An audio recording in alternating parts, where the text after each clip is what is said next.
Guys, welcome back to my YouTube channel it's nurse Diwane. এখন বাজে সকাল 5:30 আর আমরা ঘুম থেকে উঠে পড়েছি। তো তাড়াতাড়ি ঘুম থেকে ওঠার কারণ আমার এক বন্ধু আমাকে তার বাড়িতে রেখেছে মকর পর্বের উদ্দেশ্যে। তো আমি সেখানে যাওয়ার জন্য আমি যাব আর আরও দুজনখানে যাবে ওর বাড়িতে। টোটাল আমরা 3জন যাচ্ছি। তো আমরা উঠে পড়েছি আর এখন যাব। তো রেডি হয়ে আপনাদের সঙ্গে দেখা হচ্ছে।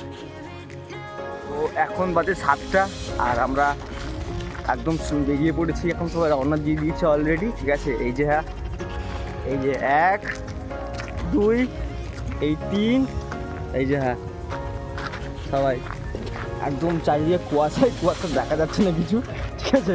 আপনাদের দেখতে পাচ্ছেন কিনা পিছনে দেখুন,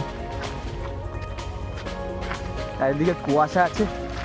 বেরোচ্ছি আপাতত, জানি না আজকে বাস পাবো কিনা। আজকে বাস বোধহয় নেই, ঠিক আছে। আমরা কীভাবে যাবো জানি না, আপাতত চলছি, দেখা যাবে কী হচ্ছে। তো দেখে কী হচ্ছে, তারপর দেখা হচ্ছে আর কি। মনে যদি থাকে ঘুরতে যাওয়ার অদম্য ইচ্ছা, তাহলে বাস না হলেও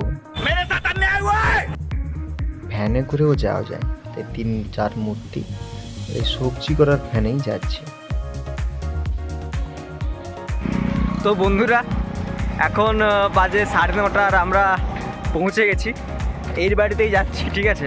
আজকে তো বাস টাস কিছু পাইনি, যদি আপনারা দেখেছিলেন আমরা ভ্যানে করেই এসেছি। এখন 4 কিলোমিটার আরও হাঁটতে হবে। হেঁটেই হাঁটছি আর যাচ্ছি আর কি। দেখো পিছনে দুজন আছে, এই যে ওই দুজন আসছে।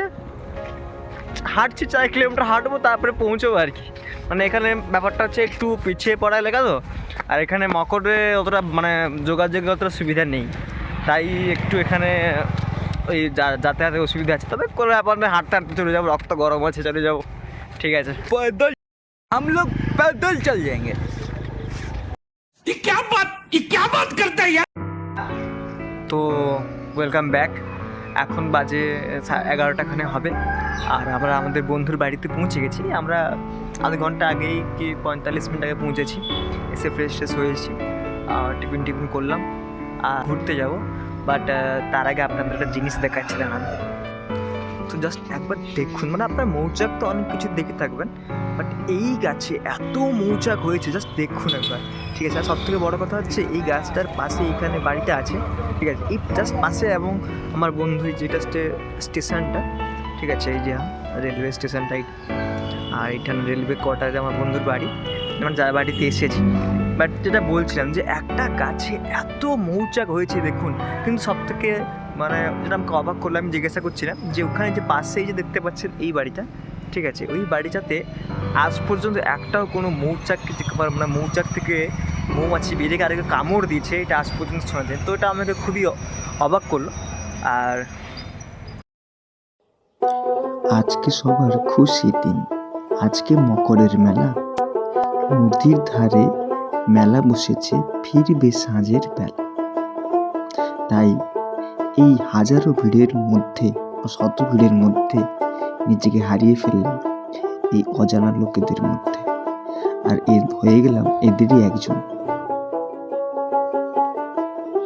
এখন যেটা দেখতে পাচ্ছেন ওটা হচ্ছে এই মকরের মেলা, যেটা মকর পুজোর পরে সকাল সকাল বসে যায়।